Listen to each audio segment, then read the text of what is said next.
Muy buen día a todos, los saluda nuevamente su amigo Nemesis alias Halcón Blanco 13, y como siempre mi buen equipo, Raven y el Ron. Un momento. Hay algo diferente aquí. ¿No lo notan? Ahora que lo dices, sí. ¿Qué será? Puse una vela aromatizante de lavanda y menta, además que ordené un poco aquí. En serio, las vibras de este lugar se estaban estancando y no se puede trabajar así. Pues sí, en verdad se siente más fresco y libre, gracias Raven. La próxima me avisas para ayudar. Ok, volvamos al tema, ¿en que estábamos? Oh sí, el día de hoy reseñaremos uno de los dibujos animados más infravalorados, así como también uno de los más divertidos y memorables que hayan hecho y al cual consideramos uno de los últimos ecos de creatividad, del ya en esa época decadente canal Nickelodeon. Como el título dice, reseñaremos a La Robot Adolescente. Serie animada creada por Rob Rensetti, quien no solo se destaca como un importante artista en el medio de la animación, sino que además es un muy buen guionista y consultor de ideas. Él ha trabajado anteriormente con directores como Hendy Tartakovsky, del cual es amigo personal, Craig Kraken, Lauren Faust entre otros, con los que colaboró en muchos trabajos importantes para el canal de televisión Cartoon Network durante los 90s, como en El Laboratorio de Dexter y Las Chicas Superpoderosas. En sí, La Robot Adolescente debutó en un formato de cortometraje piloto para el show de variedad, Oye a Cartoon.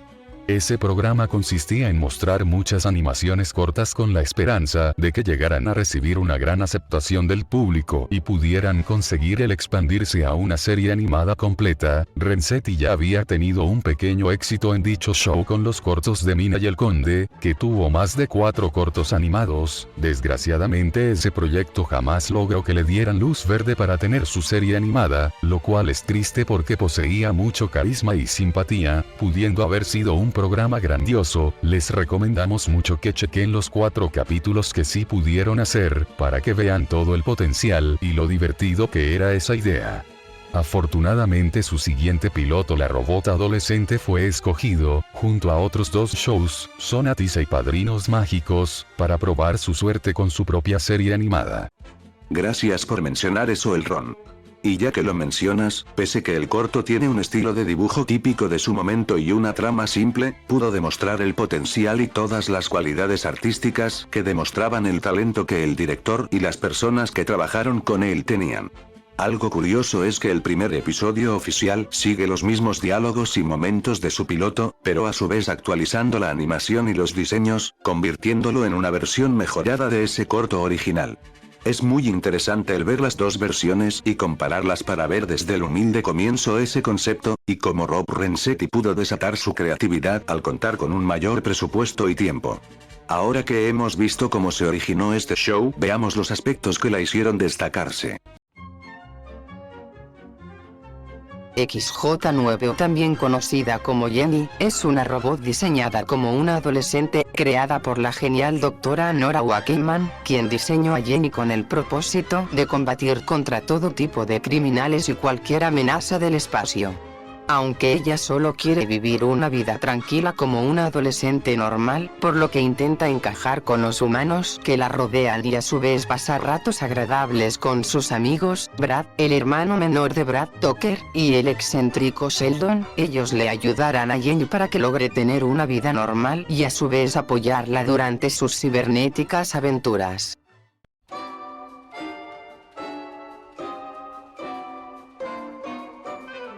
La protagonista XJ9, o como le llaman sus amigos Jenny, es nuestra heroína y protagonista. Tiene una personalidad típica de una chica de su edad, siendo su inocencia y su cortesía sus principales virtudes, como también su rudeza y su habilidad creativa al momento de confrontar a sus enemigos. Pero no es perfecta, ya que a veces sí es algo mezquina y toma decisiones precipitadas para conveniencia propia, como cualquier adolescente. Por ejemplo, el utilizar sus habilidades de cambiar de diseño para ser muy popular en la escuela, o ignorar algunas de sus obligaciones para no arruinarse una cita. Pero ella siempre aprende de sus errores y sigue mejorando, aprendiendo a cómo ser mejor en lo que hace y en ser una buena amiga. El mejor amigo de Jenny, y la persona que le da más consejos de cómo comportarse de forma más normal. y durante muchos momentos del show se insinúa que Jenny podría tener sentimientos por él, ya que es la persona con la que más disfruta estar, y en un momento específico dejan bastante claro que Brad es el chico que más le importa a ella. Brad es una persona llena de energía, apasionado y optimista, tanto que aun si todo le sale mal, él siempre ve el lado amable de las cosas y pese que carece de poderes, él siempre busca la manera de proteger a sus amigos. Es el hermano menor de Brad, es un niño hiperactivo, y el personaje de alivio cómico que consigue destacarse bastante con sus comentarios sarcásticos. Y como jamás pierde la oportunidad de burlarse de algo chistoso que le ocurra a su hermano Jenny, él demuestra que pese a ser un niño fastidioso y bromista, también llega a ser el más listo y audaz del grupo. A pesar que nadie le preste atención o lo tome muy en serio. Él es el típico chico nerd clásico, torpe y extraño, pero con un talento asombroso para la robótica. El cual llega a estar muy obsesionado en convertirse en el novio de nuestra protagonista. Para que se den una idea, imaginen la devoción de Helga de Oye Arnold, pero en lugar de tenerlo en secreto, Sheldon siempre dice lo mucho que adora a Jenny, tratando de muchas maneras conseguir ese amor imposible, aunque en la mayoría de estas, termina haciendo el ridículo. Pero no siempre, ya que él logra tener algunos momentos donde se destaca y su talento es bien aprovechado. Ella es la madre, por así decirlo, de nuestra protagonista. Una científica excéntrica y muy divertida, ya que aun si trata de ser estricta con Jenny para que solo se enfoque en cumplir sus deberes de heroína, ella también tiene su lado relajado y comprende muy bien el deseo de su hija de solo tener una vida de adolescente normal. Y cuando la situación lo demande, ella estará siempre preparada para ayudar a combatir cualquier amenaza junto con su hija y sus amigos. Las clásicas chicas plásticas populares de la escuela, de comportamiento superficial y antipáticas, siendo las enemigas naturales de la protagonista, y esclavas de la moda. Son unas chicas completamente mezquinas y decididas a hacerle la vida imposible a Jenny mientras visten la ropa más cara, si bien podría parecer que son unas personajes que no podrían hacer nada para fastidiar a una robot muy poderosa, los guionistas se las ingenian para que de formas un tanto absurdas y graciosas ellas logren sus cometidos, por así decirlo, malvados. Hablando de los villanos, son muy variados y de todo tipo, similar a los antagonistas de la serie Los Chicos del Barrio, cumpliendo bien sus maldades dependiendo sus características, como el ridículo Kilgore, el cual parece que revivió como chico bueno en The Modifiers, el subestimado Vladimir, el cual es una clara indirecta Mickey Mouse, las parodias malévolas de Mario y Luigi, el amarillista apestoso del difamador, y típicos villanos de turno, como en Cool Soul Lancer, el cual de hecho fue inspirado en el logo de los estudios Walter Lantz, creadores del Pájaro Loco. Además de clásicas parodias de monstruos gigantes y otros villanos más pequeños en escala pero igual de divertidos como las muy carismáticas y bruscas motociclistas espaciales. Pero la mejor y más importante villana, si me permites presentarla, es la grandiosa Emperatriz Vexus. Interpretada en inglés por la maravillosa actriz y cantante Arta Kitt, mejor conocida por haber sido Gatubela en la serie de los 60s de Batman, y darle voz a Isma en Las locuras del emperador. Vexus es de lo más genial, teniendo ella una meta clara de dominación a nivel global y a su vez convencer a nuestra protagonista de unirse a ella. Muchos de los combates y momentos más importantes del show la involucran, y Arta como su contraparte de voz latina Soraya Camero, hacen un perfecto trabajo interpretando a esta maravillosa villana. Por cierto, quiero mencionar de manera especial a dos personajes más, las cuales aunque no tuvieron una aparición recurrente en la serie, se destacaron en mucho para nosotros.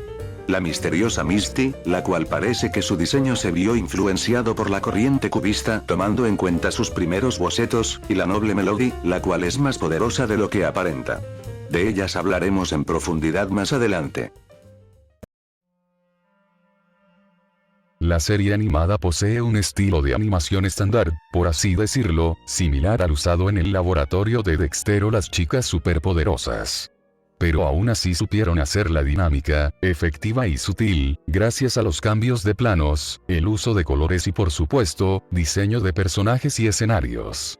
Esto debido a que Rob Renzetti se basó mucho en la experiencia que había adquirido trabajando en las series antes citadas, pero explotaría de forma más directa un estilo el cual tanto Hendy Tartakovsky, como Craig McCracken, habían utilizado pero de una manera más sutil, el estilo Art Deco. Podemos afirmar sin temor a equivocarnos que la robot adolescente es 100% Art Deco. De una forma que ningún show antes y después de esta lo hayan hecho, convirtiendo a nuestro parecer, esta animación en una carta de apreciación tanto a su peculiar forma de dibujo, como a la época de auge de este estilo, que fue alrededor de 1920 hasta finales de los 50s. Porque no existe ningún escenario, ningún diseño de personaje y ningún objeto en general que no demostrasen características de esta era. Si bien otros animadores como el tan mencionado por nosotros Hendy Tartakovsky o Bruce Timm lograron innovar con su estilo caricaturesco más retro, ya visto en series como Batman de los 90s o Samurai Jack, en la robot adolescente es todo una oda y tributo a ese estilo. Ya que como antes mencioné, todo el show desde el diseño de personajes, o incluso los títulos de presentación de cada capítulo, son fuertes referencias y apreciación al Art Deco en toda su gloria. Un estilo el cual se usó para diferentes medios artísticos y publicitarios, basándose en figuras geométricas, elementos del arte de culturas antiguas como por ejemplo la azteca o egipcia, y corrientes artísticas que surgieron en esa época como el ya mencionado cubismo o el futurismo. Eso por mencionar algunos, dando como resultado dibujos simples pero con fuertes contrastes, los cuales son finos y elegantes para la vista.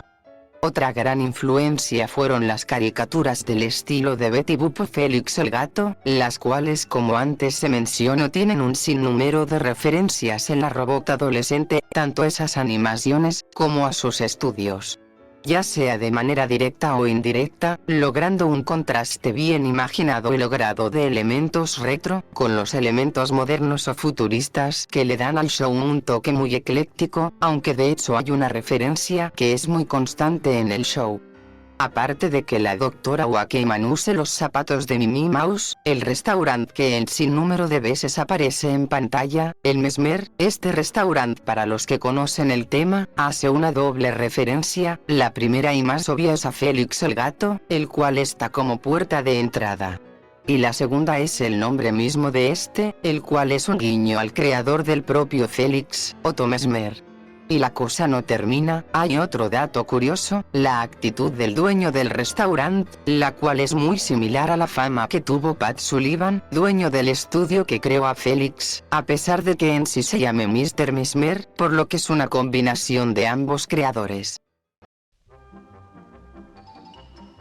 La robot adolescente al principio de la primera temporada funciona perfectamente para presentar los elementos clásicos de un show de este género.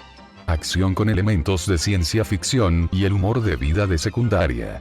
Y funciona bastante bien gracias al carisma de sus personajes, y al delirante y divertido humor visual de cada momento. Ya que cada chiste visual se ejecuta muy bien, sobre todo las secuencias de combate de Jenny, que cuando saca sus armas o se transforma, realmente es agradable lo visualmente complicado, pero a su vez creativo de cómo ella se adapta para confrontar a sus enemigos o situaciones. Conforme avanza la serie con la segunda y tercera temporada, se puede notar una mejoría en la calidad de las historias, y como los realizadores se divertían a lo grande. Un aspecto que vale la pena destacar es que si bien este programa es de tono ligero y más enfocado en el humor y capítulos graciosos, Rob Renzetti y su equipo desarrollaron de forma eficiente al antagonista principal y al evento más grande que ocurrirá en el show, mostrando a la villana Vexus en algunos capítulos, además haciendo mención a la fuerza de ataque del clúster principal. Y con cada mención, nos dan a entender la importancia que eso tendría en el show. Claro, sin perder su tono o calidad, es interesante, porque podrían haber decidido hacer el show exclusivamente con capítulos que tuvieran historias autoconclusivas sin la necesidad de poner un villano principal o desarrollar un gran evento.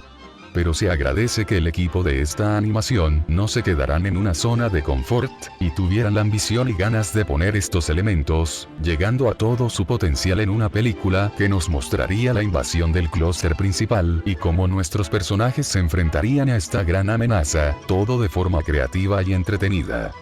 Aun si este show es de humor blanco dirigido para niños y adolescentes, se demostró muchas veces que esta animación tuvo algunos momentos y chistes un poco subidos de tono, pero más que nada lo hizo de forma ingeniosa y sin llamar mucho la atención a esas situaciones.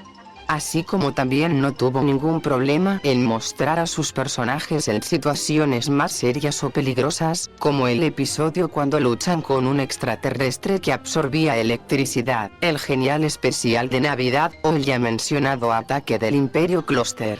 Ese tipo de episodios demostraron que nuestros personajes principales debían luchar con todo lo que tenían y armar mejores contraataques con su ingenio. A su vez la serie pudo lograr tener ciertos momentos escabrosos, como por ejemplo el episodio de la exopiel, el cual era una continuación de un capítulo anterior donde también salió, pero no se había desarrollado como en este, donde en sí se hizo una brillante referencia a la saga del simbionte en Spider-Man.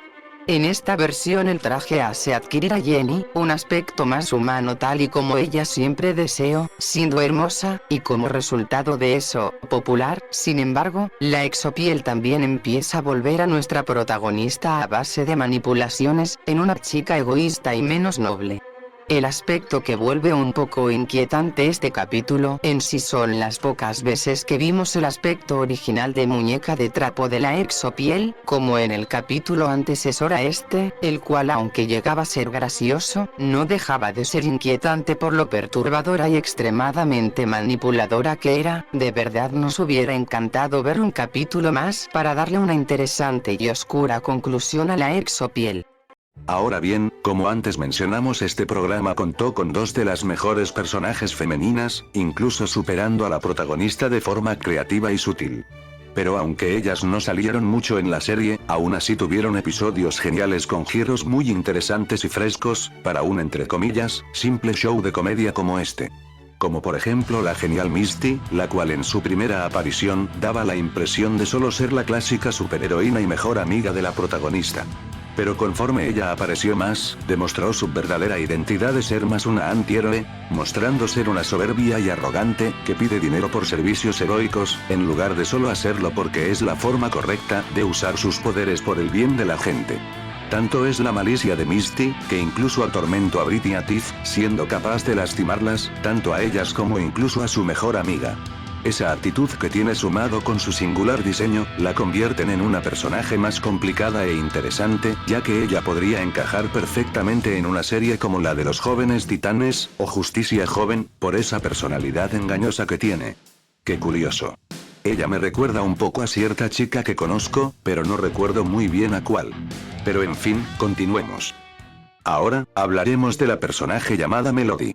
Antes de seguir debo avisar que habrán spoilers del capítulo en el cual aparece por segunda ocasión esta chica. Es un capítulo muy bueno, y como hablaremos de todo lo que sucede en él, si aún no lo han visto les recomendamos que se salten esta parte y que le den una mirada. Dejaremos un enlace en la descripción, les aseguramos que les va a encantar. En este capítulo, Melody vuelve con Brad después de escapar de su padre, comenzando en sí una relación amorosa con él, pero Jenny empieza a tener ciertos celos y comportarse de forma más defensiva con ella con la excusa de creer que tiene otras intenciones de fondo. Debido a que es la hija del malvado Dr. Locus, un villano más o menos recurrente de la serie. Durante la cita todo parece normal, pero Jenny sospecha demasiado de Melody, y presiente que algo malo ocurrirá. Debido a unos accidentes que pasan, Melody revela que en realidad es una muy poderosa androide, pero solo desea vivir en paz como una chica normal.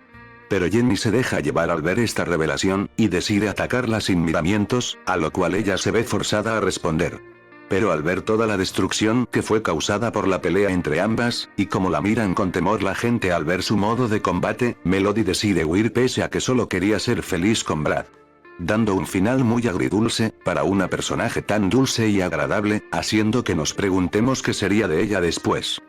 ¿Acaso ella se dejaría llevar por cómo los demás la ven, como una máquina destructiva, o su padre tendría un plan incluso más grande y malvado, que involucraría dañar a las personas que le importan, aunque también está el potencial de ver cómo ella confronta lo que de verdad es?